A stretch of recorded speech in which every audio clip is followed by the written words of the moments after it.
Hello and welcome back to the Unlockablez podcast. This is probably the official episode 1, as the last one was a little bit, shit. Dicey. Dicey's a better word. Yeah. Most of those words and several more. Yeah. And I suppose I'll briefly introduce us. We are the Unlockablez, the hidden characters of the internet. I'm Jay, along with Mike. Hello. And Phil. Hello there. And we're here to talk about anything we want about gaming, what's going on at the time, what isn't, what might be coming up, and just anything geeky in general, some films, some comics, the world of entertainment. We'll see where we go from there. We are nerds, we have a lot to talk about. Yes. And you're going to hear it all. Yeah. So I suppose, seeing as we don't really have to introduce ourselves like last week, we should just get on with what's going on in the world of gaming today. Mike, have you got any... I'll begin nice and easy. Strider Hiryu is returning, and I am excited. I am massively excited. I've been craving a new Strider game since, I think it must be 98, 99, when Strider 2 was released on arcades and PS1. I remember saving up my pocket money for several weeks to have enough money for an import copy of the game because it looked like it wasn't going to get a UK release. Then it did, and it was released at a really kind of, budget price, which annoyed me to no end. I'd spent £45 on a copy because it came in the 2 discs. They were either or, but no. Here it is, the English version, £15. Annoyance. However, I digress. A new Strider Hiryu game is up and coming.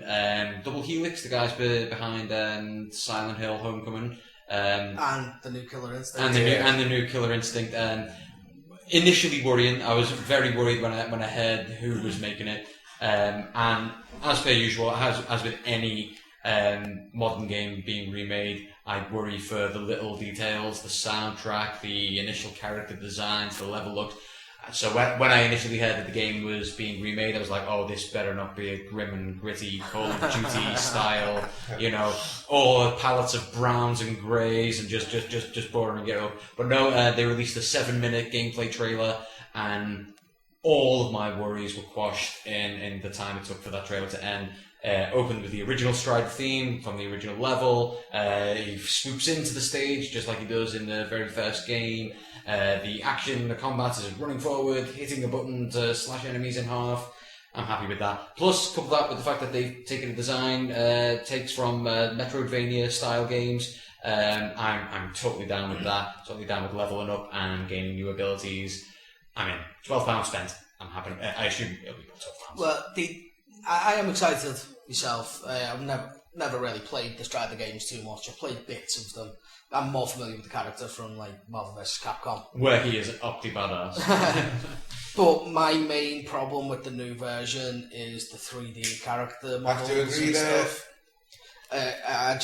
They've got an odd look to them that I'd have appreciated more 2D high resolution sprites or something. Yeah, especially. Well, against the original. Yeah. I loved the first game. He really did.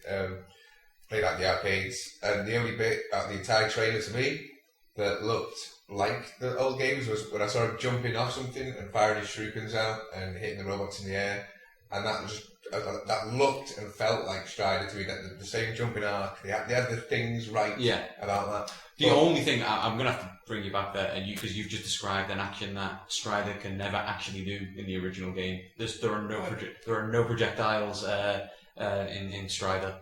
Was it Strider 2 then? Strider 2, you could upgrade your blade so that it would fire like a laser blast as you were attacking, but once again, didn't actually have any projectile effects. Really? Yeah. Why do I remember it? I don't know, man. Are you thinking of Shinobi, maybe? No, Shinobi. That's what the new trailer reminded me of. It looked like a Shinobi game to me. You see, as a long-running fan of the franchise, to me, it reeked of the original. I agree to a point on the 3D models point, but Bionic Commando Rearmed, that was a game I never played on the NES when it was originally released. I came to Bionic Commando along Spectrum.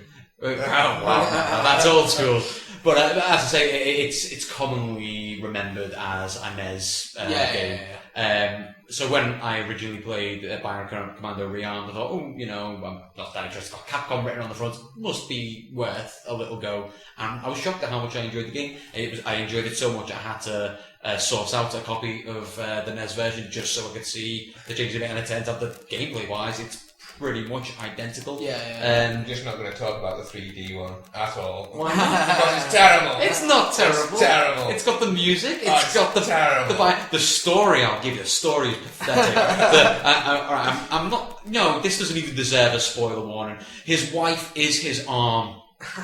His wife is the bionic arm. I mean, what the fuck? That is terrible, terrible game writing. I like twists. I like a shocking twist, something that makes you feel a little sick on the inside. Anyone who's seen Old Boy understands exactly that kind of feeling, how a plot twist can completely ruin both your body and your mind.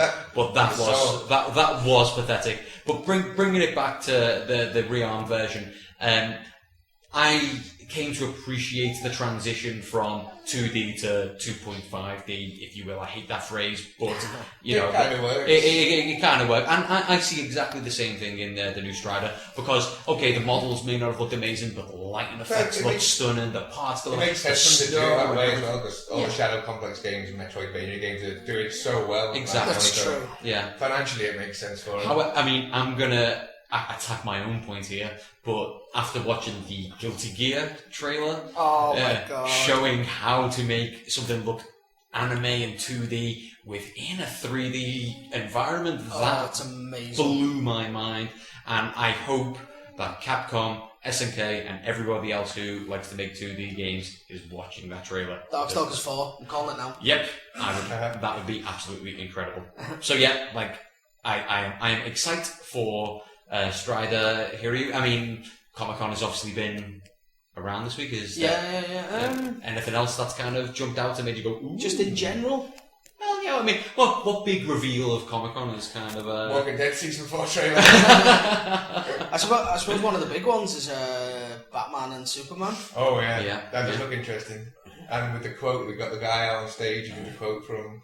Dark Knight Returns. Dark Knight Returns, yeah. And it's like, surely... Yeah. Surely not. You can't be doing that. Well, First introduction of Bruce. Well, anyone who's read Dark Knight Returns knows that is one of the... It has a great section where Batman does fight Superman, and it's filled with really cool fucking dialogue from, obviously, the man, the myth, the legend, Frank Miller, and it's, I'd like to see some of that translated to the screen. Would be good. And then else from Comic-Con caught you, alright?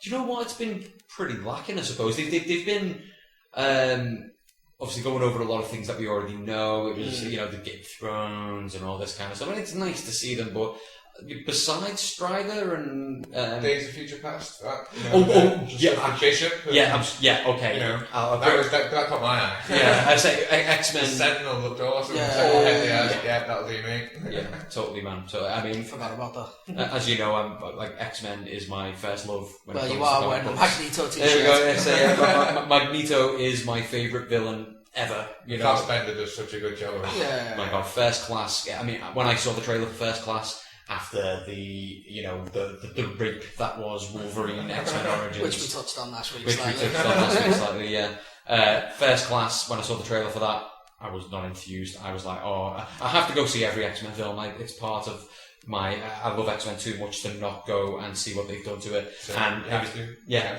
See, I didn't follow anything to do with First Class, because I was never really the biggest fan of the X-Men films in general. There was always something about them. I liked the cast they had and stuff, but after the first one, I never really caught them as they came out. Yeah. So I didn't see First Class until maybe a year after it came out. I think we lent a copy of it off someone. Yeah. And I immediately regretted not getting into it when it came out, because it's an amazing film. Well, it's one of the few times where I've walked out of the cinema and gone, wow, how wrong was I? I prejudged that film. So, I mean, there are problems. The Beast makeup was awful. So some of the... I didn't really dig Hunger Games girl, Jennifer Lawrence as Mystique. I think she brought it down a few pegs. However, Kevin Bacon was compelling as the villain. Fassbender and McAvoy were brilliant as Xavier. Where was the Shi'ar assassin? Shi'ar assassin? Wasn't it that who shot Xavier? Wasn't it a Shi'ar that shot him? Oh no, it was. Oh my god, I think his name was Legion. Was it? Or he was definitely an alien. He was definitely an alien who originally sorted that out. But once again, that's something that's been retconned several times as well. And like in one version, Magneto is responsible. In another version, Juggernaut is responsible. Well, Kane is responsible. Yeah. So yeah, it depends on which version. We'll go with Magneto. We'll go with Magneto. Magneto's a badass, yeah. But yeah, like First Class came out and fucking destroyed my mind. I was like, oh my god, best X-Men film ever, best superhero film ever. I don't give a fuck what people think. And Days of the Future Past looks to be resolving some more things and making it even better. So going on from there, Comic-Con, I think I'll bring up the fact that they've announced a HD version of Soul Calibur 2. Woo! Yeah, looking forward to that one. Although, unfortunately, it is only coming out on the PS3 and the Xbox, which means there's no Wii U version, which means there's no definitive version featuring Link from The Legend of Zelda. You mean cheap-ass Link with his fucking projectiles? He was the most broken character ever. Yeah. His throw that would just, you know, oh, are you near the side of the stage? Go yeah, but it's better than, ooh, Spawn, I don't fit here in a fighting game, and ooh, Heihachi will just copy him from Tekken. Spawn was the best extra character. He was not. I disagree. I mean, I think we're going to find ourselves at a true triple threat here. I'm a Heihachi guy. See, I will agree with the whole Link being cheap, and I agree. I think Spawn is for the same reason. He has a projectile in a game where no one else has projectiles. Every move he does is a projectile almost. Let's bring it back to the positives, fellas. But there's a new, fresh, tasty version of Soul Calibur 2. Yeah, we're all looking forward to it. It is based on the PS2 version because Heihachi is included in it, as the trailer showed us. Although I agree with you, Jay, that certainly Link fits in with the aesthetic the most. I do feel that Heihachi is the best of the three characters in terms of how he plays. But Yoshimitsu has been in it since Soul Calibur, so it's like was Soul Calibur or was he in Soul Blade? He was in Soul Calibur. He wasn't in Soul Blade, but yeah, Soul Calibur 1 was his first appearance. And I believe that isn't the Yoshimitsu. I think it's to assume Yoshimitsu has a legend, doesn't it? Exactly. It's like the Yoshimitsu in the Soul game stays the same, whereas the one in the Tekken goes more robotic, or as the game demands. But saying that, it still is. He has the same moveset. So you can go from Tekken into Soul Calibur and use your moves. Yeah, it'll work. You know, he's back down. But I think the reason Yoshimitsu was such an easy fit is he's got a sword. You know, like nobody else in Tekken carries a weapon.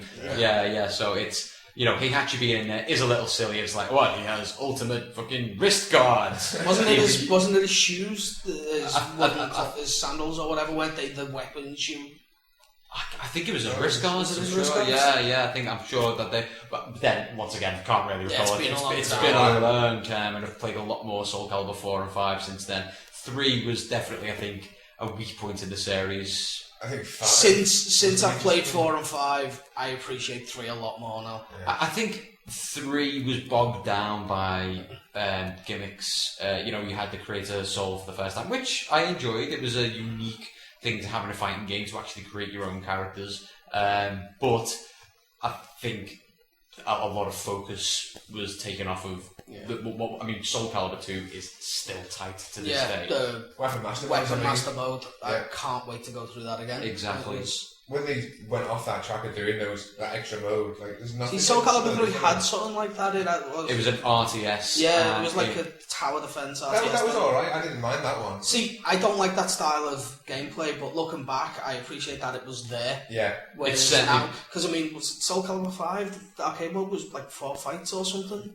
There was so little content in that game. Yeah. In 4, you had standard arcade mode and Tower of Souls, which was just a series of more difficult fights. It wasn't essentially the ghost mode from Tekken. Essentially, yeah. And then 5, it had really full and fleshed out story mode, which was lame as fuck. Yeah. I just could not stand it. So Soul Calibur 3 had endings you could change, couldn't you? Yeah. There was some button presses. Like Soul Blade.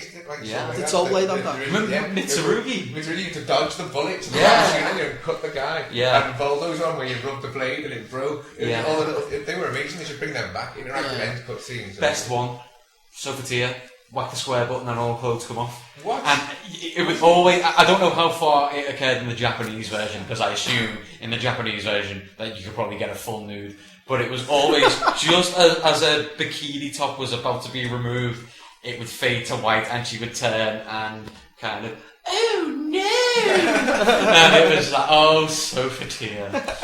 You tease me. But yeah. As much as I like Soul Calibur 2, by the way, my favourite character was introduced in Soul Calibur 3. I'm a big fan of Tira.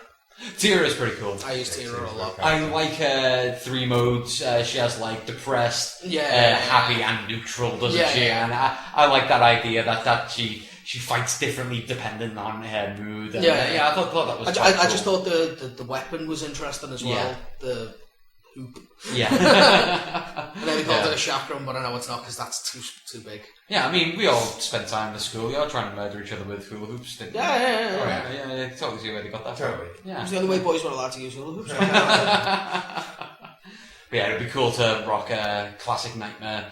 But what annoyed me in subsequent Soul Calibur games is that Nightmare and Siegfried were split off again, and because of that, one took a bunch of moves and the other took a bunch of moves. It was like a messy divorce, and it was, and it's like, you know, I didn't want to have to play Nightmare to use particular techniques, and then Siegfried. Nightmare in Soul Calibur 2 was Siegfried +1, and that's how I like my Nightmare. So I can't wait to rock that guy again. That was essentially the storyline justification for him. Exactly, yeah.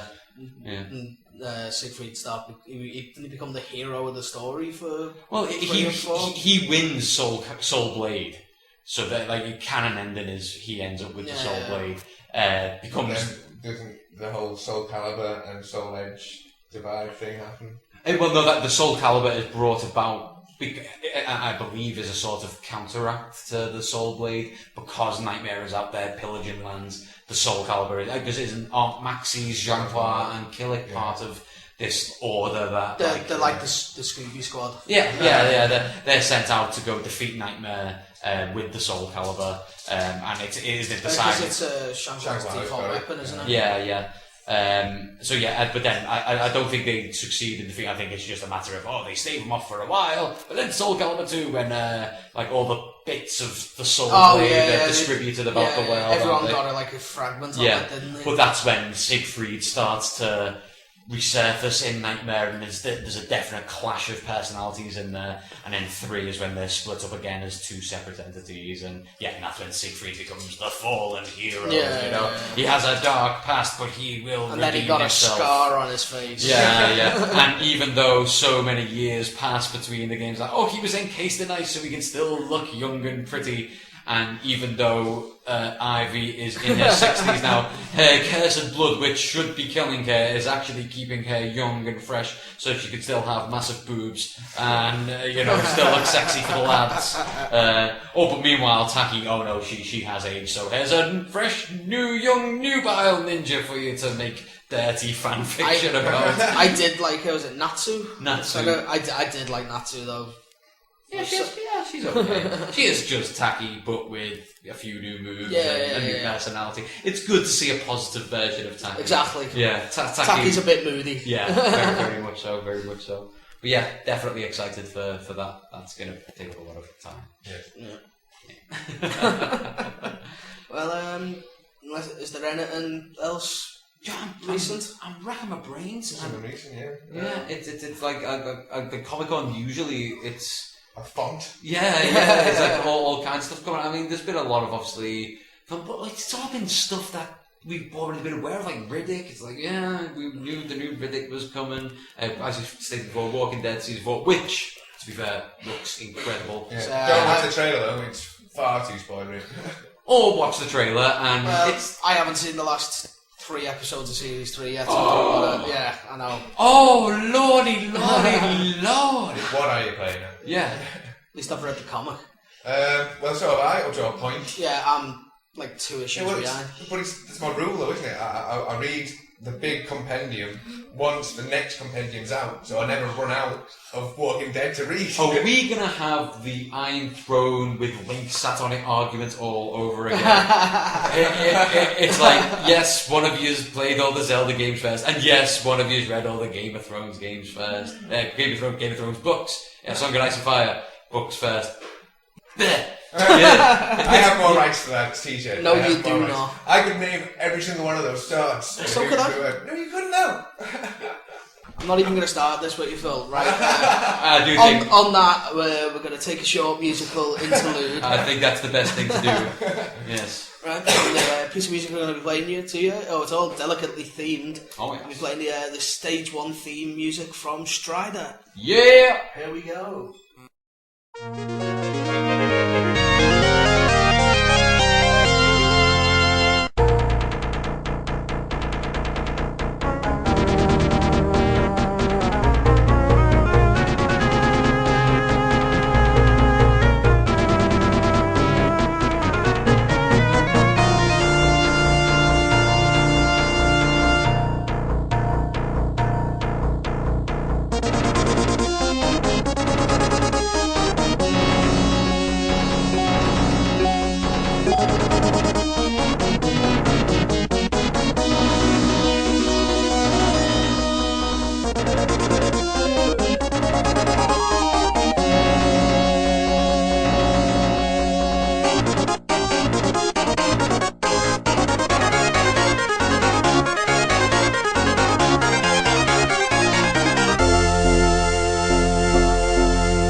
Back.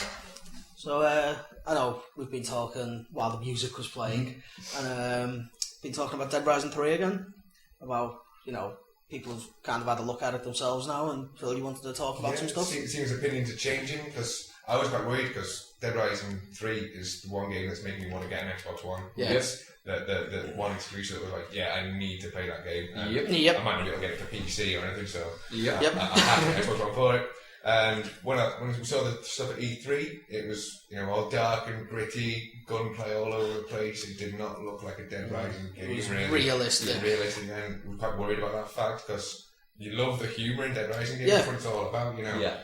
One of them round dressed in like a shirt with a skirt bottom and, you know, on a tricycle. With a cowboy hat on. Yeah. So certainly my go-to costume in Dead Rising 2 was a blanket mask and nothing else. I did like running around just in the tux, being smart and, you know.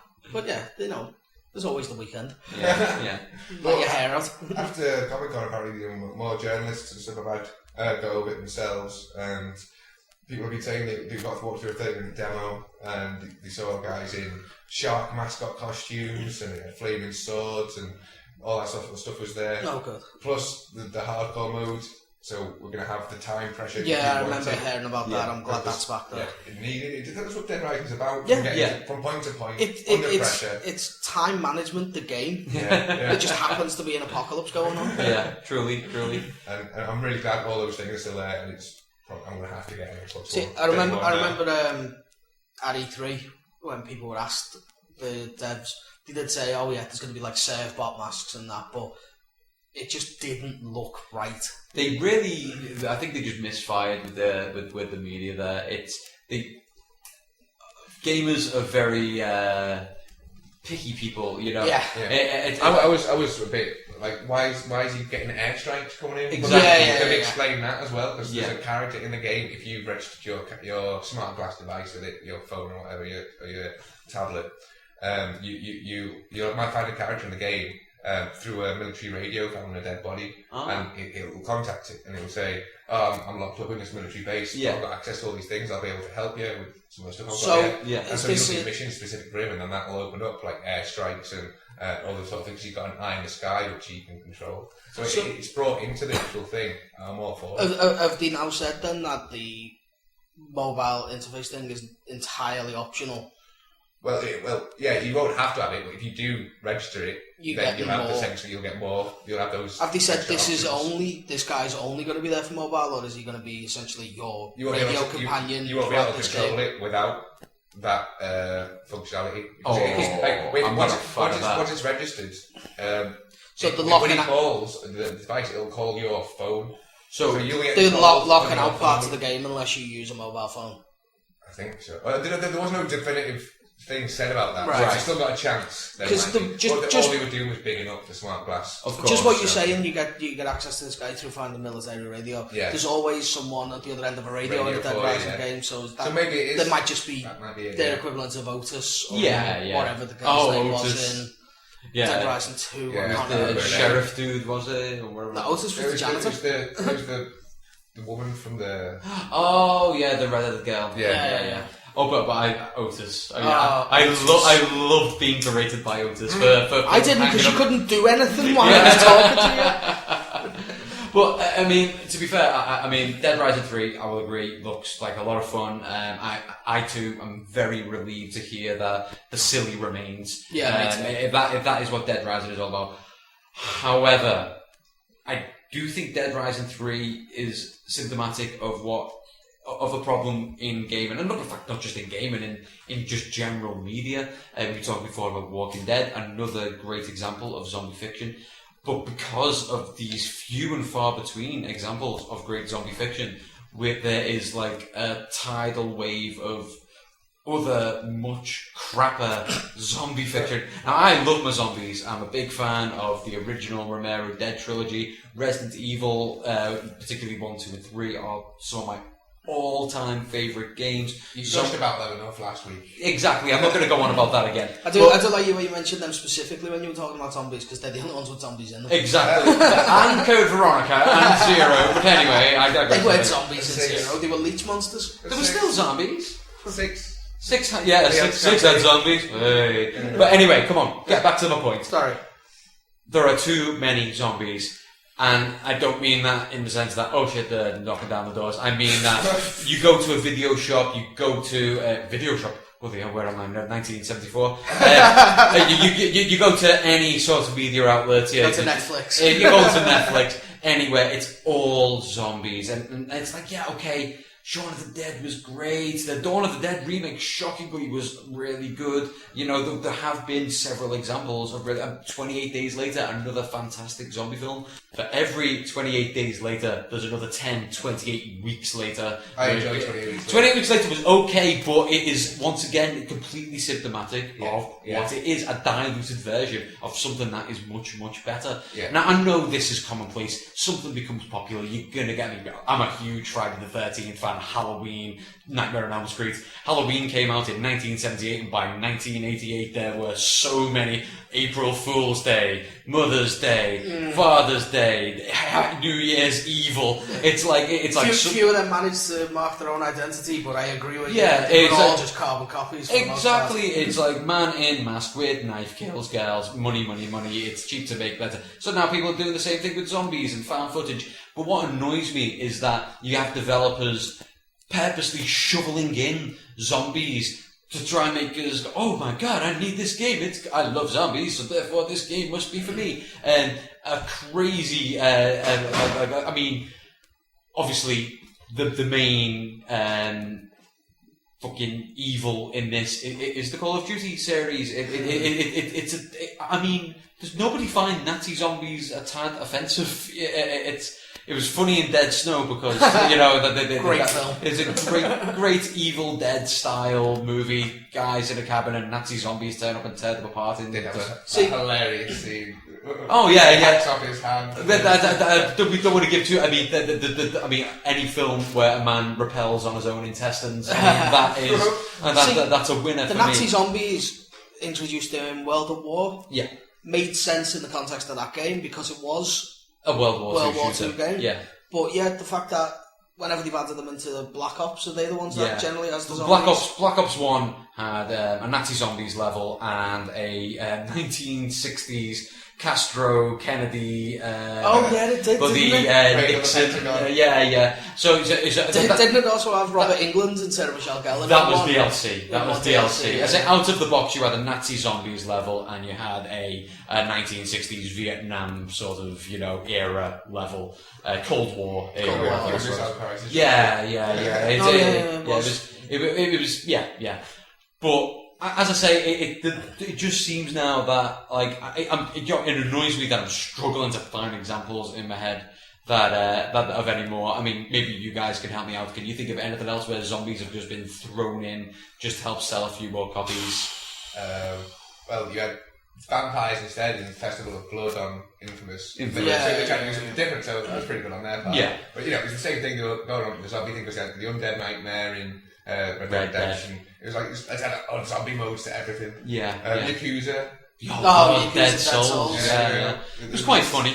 I like that. Yeah, it was one of the more. I like that for the sense of it was very typically Japanese. Yeah. Just put a wall up and got on with the day while there was a zombie apocalypse going on just a few feet away from them. Not to mention in the initial cutscene where the apocalypse is just that one guy. Yeah. It's like, oh my god, he's totally a zombie. You just would not go near him. It's like, at least in the zombie films, the guy will look a little odd and they're like, are you okay, man? Little sweaty. Yeah. Are you okay? He chews into his neck. Everyone shits themselves. In Yakuza, it's like, that's a zombie. Don't go near the zombie. He's clear. I wouldn't want to. One of the subquests you do in it is for a guy who is fully aware of zombie films and the tropes that are associated with them. So zombie films exist in this universe. Yeah, totally, man. That's sorely missing. That's generally how they get away with it in some of the things. It's as if they never happen. Yeah. That's one of the things I'm worried about. Oh, I'm not worried about, but I'm wondering about in Dead Rising 3 is if they're going to have the survivor deaths like they used to. The ones that got cut from the European ones. And they ripped them apart by the legs and proper took out their intestines and all sorts of mad stuff that got sent over here. And I wasn't aware of them. I think it was only in America where they got those, or. It's I'm sure you could still yank out the intestines in Dead Rising 1. No, it's what you. I mean, when the zombies got survivors, you get them dying horrific ways. Yeah. And then they were censored. Oh no, they were very just like, oh, he's fallen over and there's a big crowd of zombies. Yeah. Must be eating him. The psychopaths are back. Yeah. It's an open world, so it's no loading screens once you're in as well. That's pretty cool. But, there were quite long loading screens on the first two. Between each zone, really long one, so that's pretty good. Yeah, I say something I'm certainly looking forward to. Fuck zombies, but yay zombies! Just to finish up on zombies, I will give the last word of things. The Last of Us is the best zombie game. They're not zombies. They're not zombies. They're the fungus people. They are, in all effect, zombies. So they're zombies in the same way that the 28 days later infected the zombies. Yeah. They're a variation of. The infection is passed on with bite. It's a zombie. Yeah. But you are right. Last of Us, amazing. If you haven't played it already, then what are you doing listening to this podcast? Go away and buy it. All four of you. Yeah. Right, moving on. Yeah. We spoke a little last week about Ultra Street Fighter 4. And that's not the official name, I believe. I believe it was called something else. Ultra Street Fighter. Is that what they're calling it? Yeah. I'm sure we called it something else. It's got Ultra on the background, though, for definite. It's Ultra something. Capcom called us. They got hold of us on the YouTube page. YouTube.com/Unlockablez with a Z. Yes, with a Z. But we were given misinformation last week. Right, our sources. They said crappy sources. Get it on the box or something. Yeah. So Ultra Street Fighter 4. Well, Capcom have.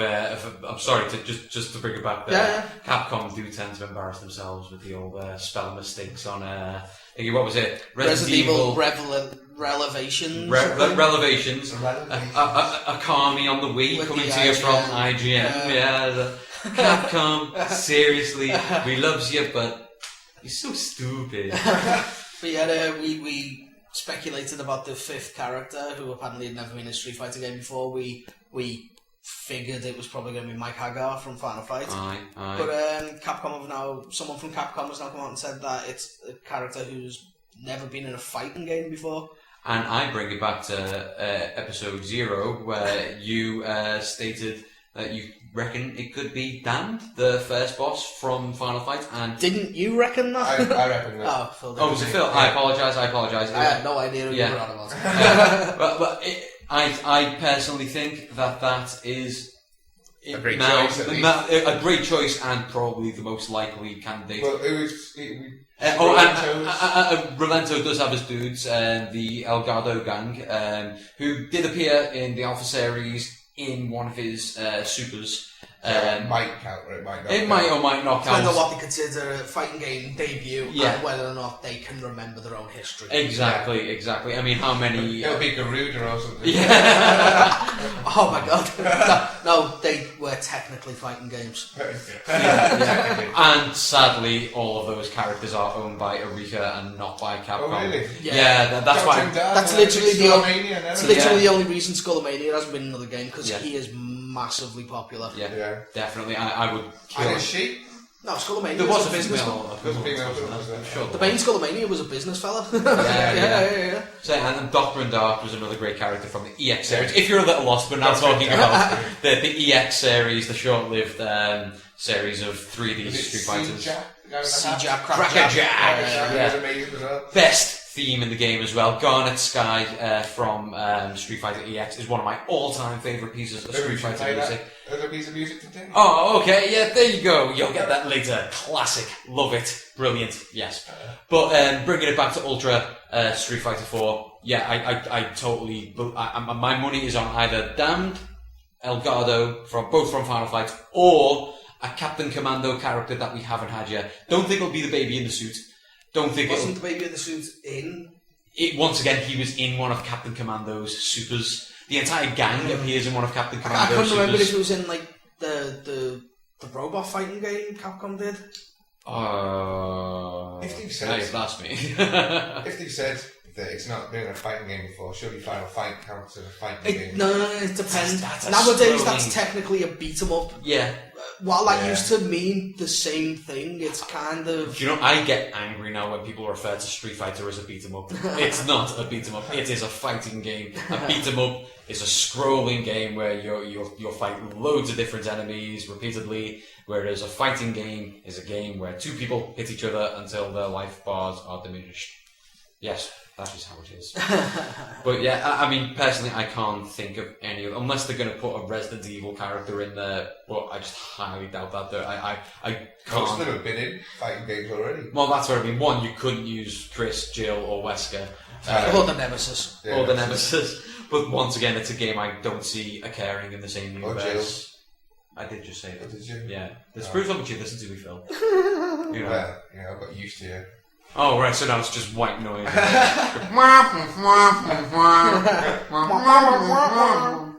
Stop being so racist. Yeah. Yeah. But yeah, as I say, my money's on someone from Final Fight. I'd like to see Damned, because I'd see him as being probably a 360 character, like Zangief, T-Hawk, etc., who are some of my favourite characters, so I'm all for more of them. We're already getting Hugo, I know, but the more the merrier in my eyes. Yeah, you do tend to see some of the more dramatic fights occur between characters like that.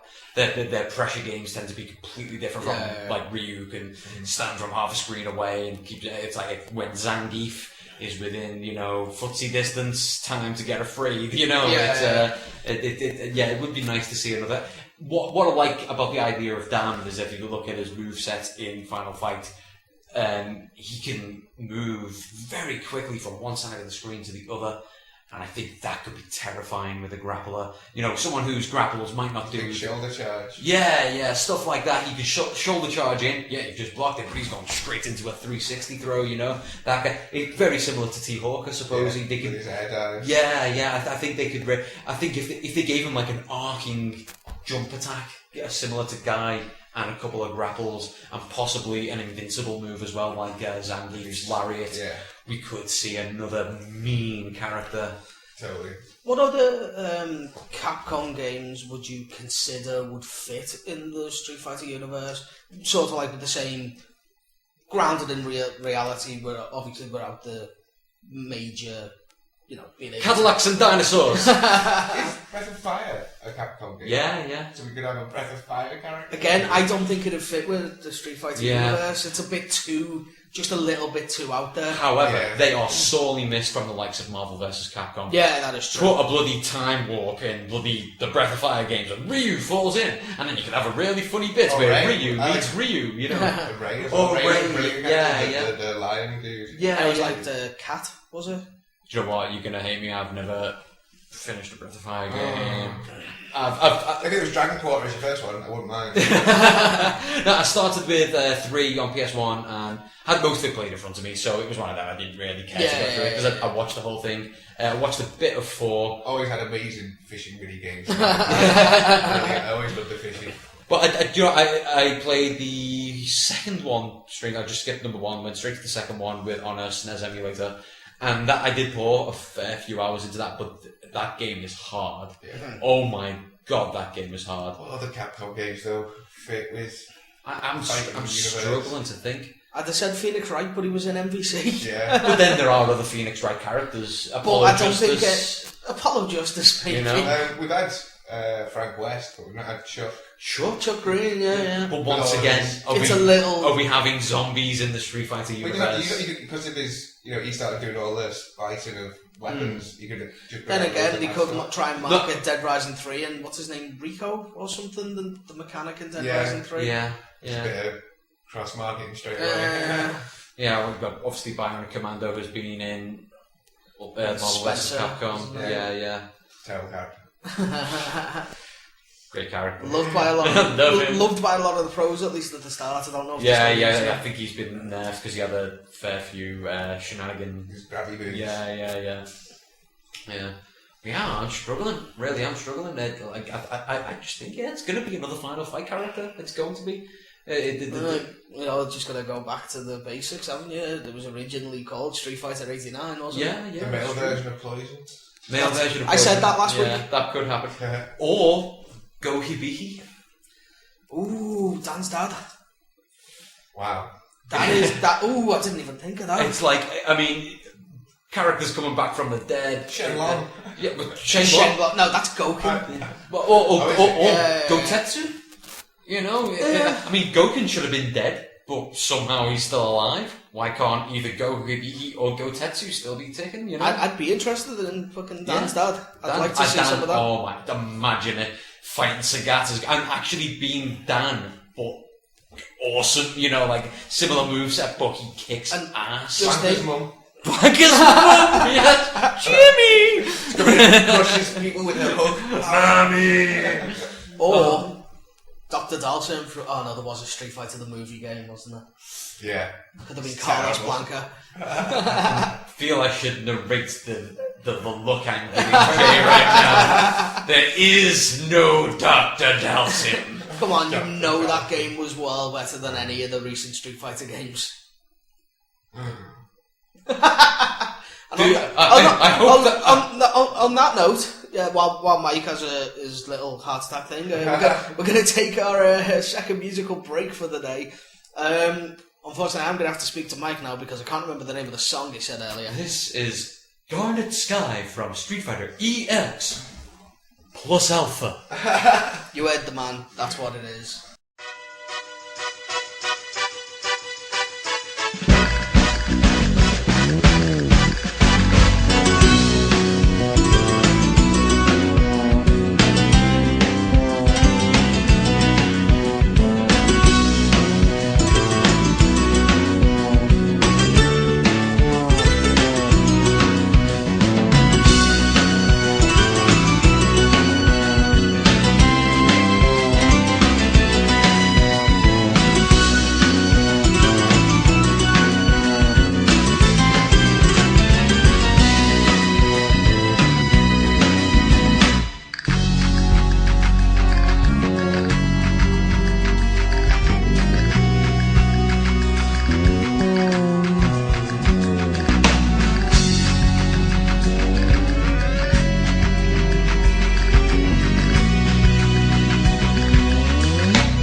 everyone agree then that was the greatest Street Fighter theme of all time? No, Guile's theme goes with everything. So obviously it's the best. I'm really partial to I really like Cody's theme from Street Fighter 4. Oh, okay. Fair enough. Both wrong, but at least ours are from proper Street Fighter games. Mm-hmm. Well, I think this brings us smoothly on. Oh shit, we're recording. And we're back. Yeah, we're gonna come to the first reoccurring theme or section of the show, but we're gonna talk about what we're playing, and hopefully everyone's been playing something different. Otherwise, this is gonna be boring. Yes. So, as Phil started last week, we'll start with you today, Mike. What have you been playing? Well, I've been replaying for about, I think, the 20th time in the past year, Hotline Miami. I know a lot has already been said about this game, but as stated earlier in this show, I am a huge fan of 70s and 80s slasher movies, primarily the Halloween, Friday the 13th, and A Nightmare on Elm Street series. And this is the only game that I can think of, besides Naughty Bear, that makes me feel like one of those guys in a video game. And sorry, just to stop. Does that mean you enjoy being a slasher in Naughty Bear? Because I haven't played it, but I've watched videos of it, and just the whole stalking and the variety of ways you can kill, contrasting with the it really appealed to me. It's like Samurai Jack, isn't it? It's like, let's put a load of robots in this so we can cut heads off and stuff. But some of the kills in Naughty Bear are fucking horrible. Seeing blood fly from the skull of a teddy bear is quite terrifying. But the problem with Naughty Bear is that it was a great idea that was just it clearly didn't have the budget or anything, and so I do have a little soft spot for it, but I don't really rate it as a game. I rate it as a good concept, and somebody else needs to take that on. Hotline Miami plays it in a bit of a different way. Naughty Bear is more of a sandbox game where you kind of sneaking about, and plotting ways to kill. You have an area and you've got to get rid of it. Exactly. Hotline Miami. Best route, isn't it? Trying to find the best, fastest route to get through. Yeah. Whereas Hotline Miami plays out much more like just an old school arcade game, whereby clear the stage as quickly as possible, trying to combo kills. Is it score based then? It can be. I mean, my first playthrough, I was unconcerned with score because it's quite unnerving. That it's got a really creepy storyline. Also, it's quite hard. And I was about to get to. Let me just talk about the plot real quick. The plot. You play an unnamed character who the community has affectionately named Jacket because he wears a varsity jacket, who is receiving strange phone calls, and each phone call asks him to go to a particular place to take care of a certain something, and that certain something is always adopting a strange animal mask and slaughtering what we assume to be criminals of some sort.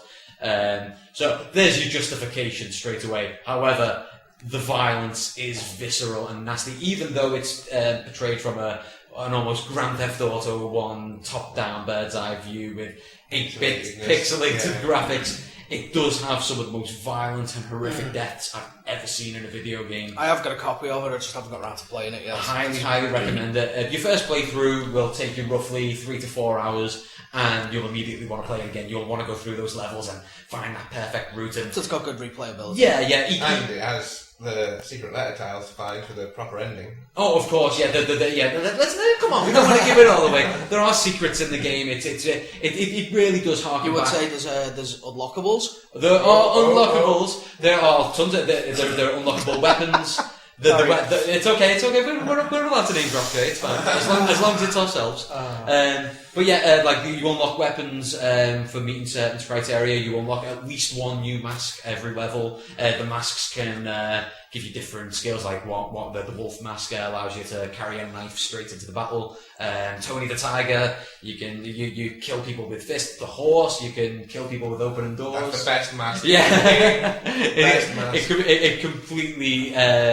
It changes the strategy. Each mask is completely different strategy, but the plot, as I say, is massively unnerving. It gets to a point where you don't really know what's going on. It's being compared by some people to BDSM. It's got a pumping awesome soundtrack that just... Unnerving. It's very... you're sitting there enjoying the soundtrack as you're slaughtering all these guys, and you realise, oh shit, maybe I'm the bad guy. Maybe I'm doing the nasty things here. And each and every playthrough, I find something new to love about it. Yeah. PS3, Vita, PC, is it on Xbox? I don't think it's on Xbox. Get it, it's worth it. It's only £6. Yeah, I think it's on sale on the Steam sale at the minute for like £1.74. Yeah. What? £1.74? It showed up in the votes a lot. It's shown up flash sale every now and then. And knowing the way Steam usually does their sales, the last couple of days are usually like it's the things you've missed. Yeah. So it'll pop up again. Yeah. So Hotline Miami, 10 out of 10, 2 thumbs fresh. Phil, what have you been up to games-wise? Well, I've been playing Rogue Legacy. Little indie game. I've got it on Steam. I don't know if it's available anywhere else, I'm afraid, sorry. But it's a fantastic little game, really enjoying it. It's really hard. It's like kind of Metroidvania. I hate that word. I know it gets used a lot now.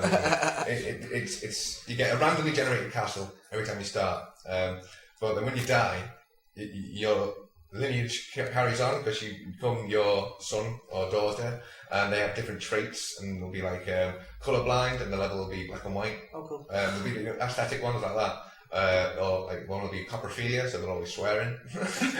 Sounds awesome. Isn't that an attraction to fecal matter? Maybe that's why they swear all the time.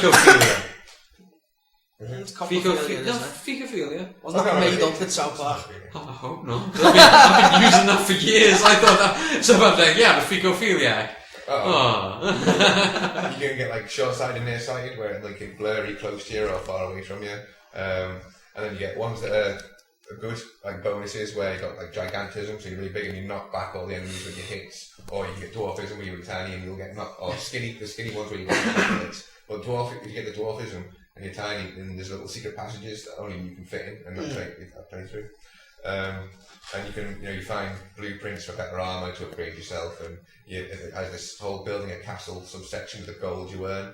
The thing is, if you die and you start again, you have to pay all that money back to some like death guy on the front of the castle to get back into a new castle. Right. Or you can press it, speak to one guy and he'll lock that random design castle you just need. Say you found a boss and you want to practice on the boss, so you'll be able to do it next time you come to it. Right. You can lock it in the design so you can do it again, but you'll only earn 70% of the gold. Right. So it caters for things that you need to do. And it's really good fun, and the little things, the aesthetic things, make it quite funny. And I've got it. Sounds like something I'm going to check out. It's really hard. It's got a bit of Dark Souls in it, which is like the no, don't worry, we won't mention that. The art style's fun and looks pretty, and it's just a great game. Yeah, sounds like something I definitely have to check out. I remember seeing it briefly at your house, and it does look like a lot of fun. It's something I'm hoping to pick up myself sometime soon. It's something I could definitely get into. It's good. There's different classes and stuff as well, which you unlock through the castle. Yeah. A ninja class that's really doesn't have critical hits, but does more damage, and a wizard that has more magic and stuff like that. Cool. It's really good game. What about yourself, Jane? Anything interesting? Well, I'm still playing Animal Crossing. Just that's never going to win. It's more of a life than a game. But last night, I had a lot of trouble sleeping.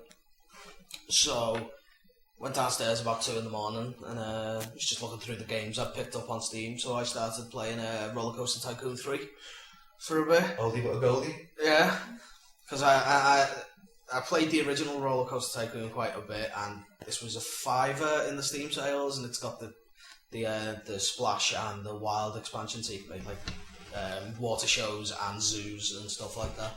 So I started playing that. Played that for a couple of hours last night before trying to get a bit more sleep again, and building death coasters and all kinds of things still has its appeal, as does the whole. I've just got to design this one little thing just in the right way, just so I can get that last bit of money, just so I can make that picture perfect recreation of fucking Camelot.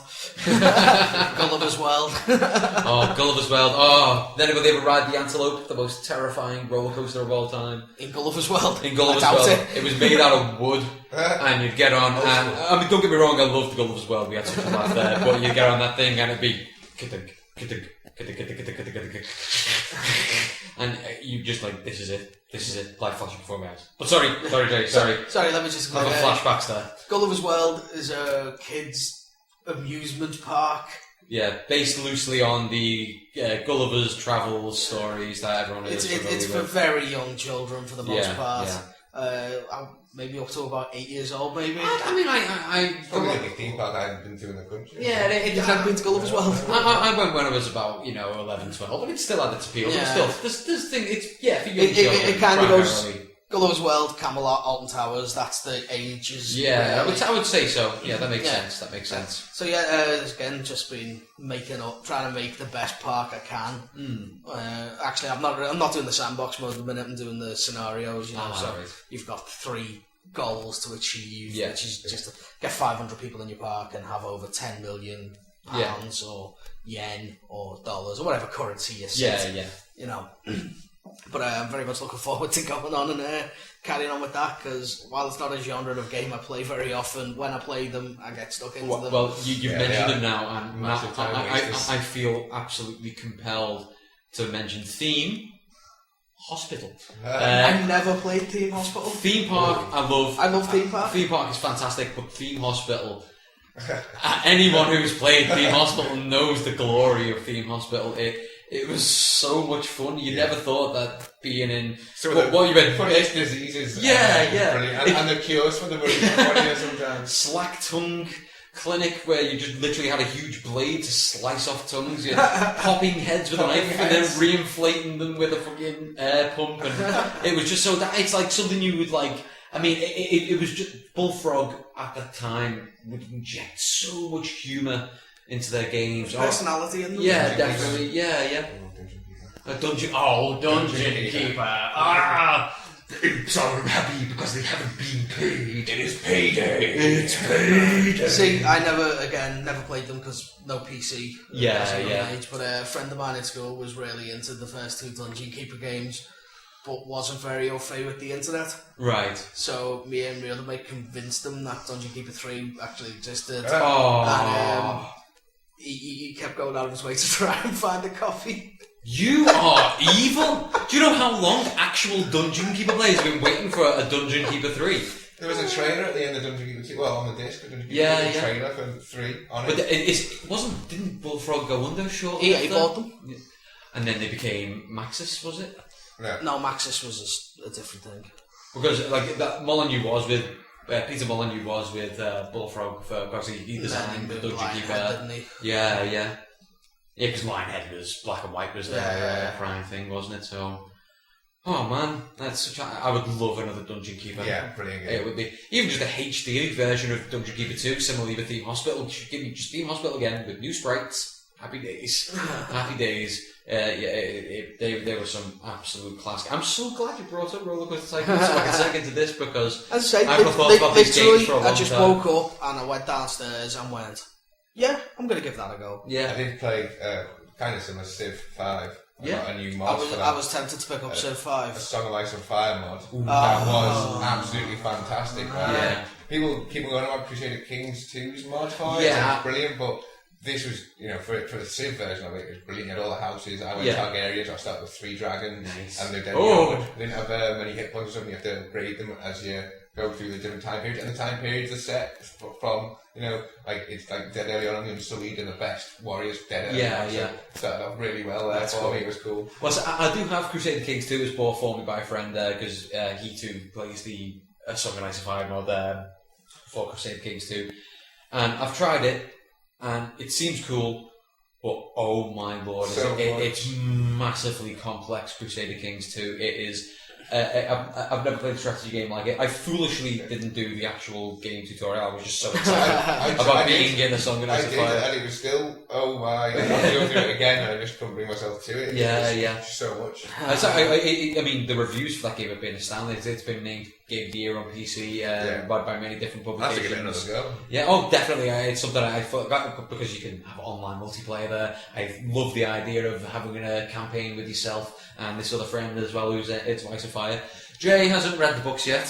We're not having a go at it for it. You know. As I said to you, I'm waiting for a paperback copy because I can't read it on my tablet. You said you would try and acquire me one from. That's true. I need to retrieve my copy of the first book again, if not to read it for myself, because they are there.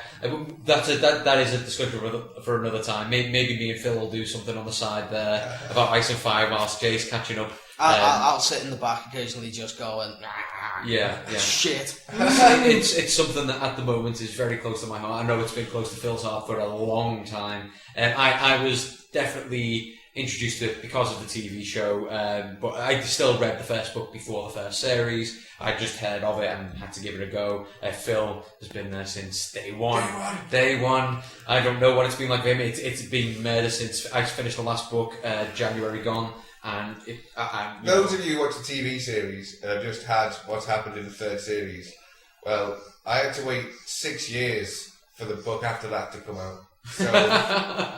So you got a year to wait to find out what happens next. I had 6 years to wait. You can go out and get the book and read it now. Yeah, wait. that's what happened with me. And now I'm a song. Well, let's say it for easy sake, a Game of Thrones nut. I love everything to do with Thrones. It's the best thing, you know. Video games were pretty poo, but you know, I'm going to give them another go. I'm going to give them another try. A Name of the Wind by Patrick Rothfuss is a better book. You haven't read the book, so how do you say it? Well, it's quite appropriate just before we finish off because it has been optioned for a pilot for a full series by Fox. No way.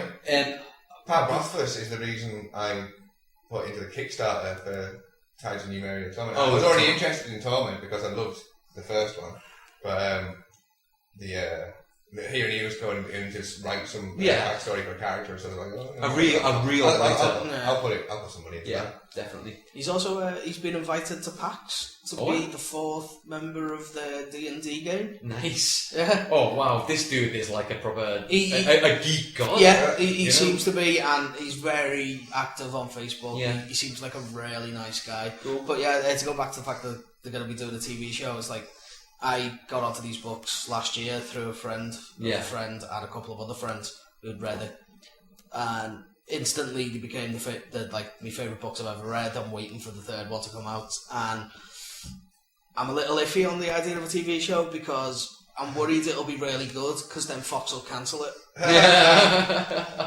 Who would you have as both? I really don't know. What about Rupert Grint? He's the only ginger fantasy actor that I can think of. Ron Weasley, yeah, totally sorted. I mean, not as Coat, obviously, but it's not Coat. Is it Coat? The alter ego. Coat. Yeah. You mean in his younger days when he was going to school? Yeah. It's Williams. Yeah. Fuck Harry Potter, man. The books were good. Yeah, the books were good. Were they? Yeah, they were. Were they? Yes, they were. Or were they just like, wow, I wrote one good book. I will release the same book again, but I will add 100 pages each time. But it was still essentially being the same story. I was introduced to the first one, and I was like, I plodded through it. About halfway through, I was involved then. I read it really fast. Went out and got the second book straight away, and read that in a day. It was just like that, you know what I mean? For me, it was the opposite. I read the first book, read it in a night. I was like, wow, I loved it. I thought the first one was incredible. Then I was given the second book, and I was like, okay, so it's just the same villain, and okay, and this is going to happen. Okay, so it's a snake instead of a, okay, right, I'll give book 3 a go. And then book 3 was amazing until the end. And then, I won't spoil it because, okay, I know it's been out for years, but people got it. But the end of that book was pathetic. And it just destroyed all faith I had in the rest of the story. And then I attempted Goblet of Fire and just... Oh, Goblet of Fire is a great book. Yeah, it is a great book. I couldn't get past the first quarter. I was just like, I'll be honest. Well, you're wrong. That'll do us for today. Hey! Mike's wrong. Phil, shut up. We're done for the day. Unless anyone's got any... I'm totally enjoying... Unless anyone's got any final closing statements before we sign off. Harry Potter sucks ass. Phil? Mike sucks ass. Harry Potter's pretty cool. I will agree with Phil. Thank you for listening. We've been the Unlockablez, and we'll see you next time. You will that. Take it easy, bros. Peace out. Fine.